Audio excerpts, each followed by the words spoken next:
एक गरीब किसान राजू की कहानी। कभी एक समय राजू नाम का एक दयालु किसान रहता था। उसके पास एक छोटी सी झोंपड़ी थी जिसकी छत सूखी घास से बनी थी। राजू बड़ा ही गरीब किसान भी था, पर उसने अपनी गरीबी से कभी हिम्मत नहीं हारी थी। राजू अपने खेतों में बहुत मेहनत किया करता था। उसकी मेहनत से ही इस साल उसका खेत सब्जियों से भरा हुआ था। मोटे लाल टमाटर, कुरकुरी हरी बीन्स और चमकदार बैंगन। राजू हर दिन बहुत मेहनत करता था, अपने पौधों को सींचता था और घास निकालता था। लेकिन इस साल बारिश के बादल लुका छिपी खेल रहे थे। सूरज एक विशाल गर्म दीपक की तरह चमकता था, जिससे जमीन सूख जाती थी और सब्जियां प्यासी हो जाती थी। राजू चिंतित था, बारिश के बिना उसकी सब्जियां नहीं उग पाएगी और उसके पास बाजार में बेचने के लिए पर्याप्त फसल भी नहीं होगी। वह अपनी छोटी बेटी रानी के लिए नए जूते या मीठी जलेबी का नाश्ता नहीं खरीद पाएगा। एक सुबह राजू उदास महसूस कर रहा था।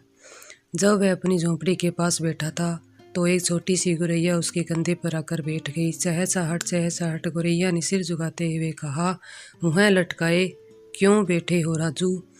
राजू हैरान था। एक बोलने वाली गौरैया।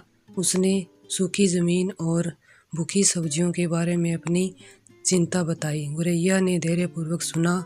चिंता मत करो राजू, वह चहचहाई, मुझे एक गुप्त स्थान का पता है। आम के ऊंचे पेड़ के पीछे एक छिपी हुई धारा बहती है। इसका पानी आपकी सब्जियों को फिर से हरा भरा कर देगा। राजू की आंखें चमक उठी।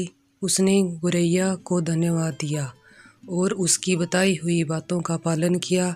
सबसे ऊंचे आम के पेड़ के पीछे उसने एक जगमगाती धारा देखी, ठीक वैसे ही जैसा गौरैया ने कहा था।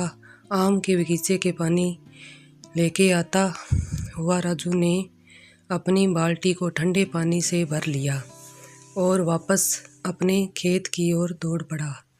उसने ध्यान से प्रत्येक प्यासे पौधे के चारों ओर पानी डाला। सब्जियां खुशी से चहकती हुई लग रही थी। उनकी पत्तियां चमकीली हरी हो गई थी। कुछ दिनों बाद आखिर बारिश आ ही गई। कोमल बूंदें छत पर टप टप टपकी, जिससे राजू का दिल खुश हो गया। उसकी सब्जियां बड़ी और मजबूत हो गई, चुनने के लिए तैयार। राजू ने अपने ताज़े फल सब्जियां बाजार में बेची।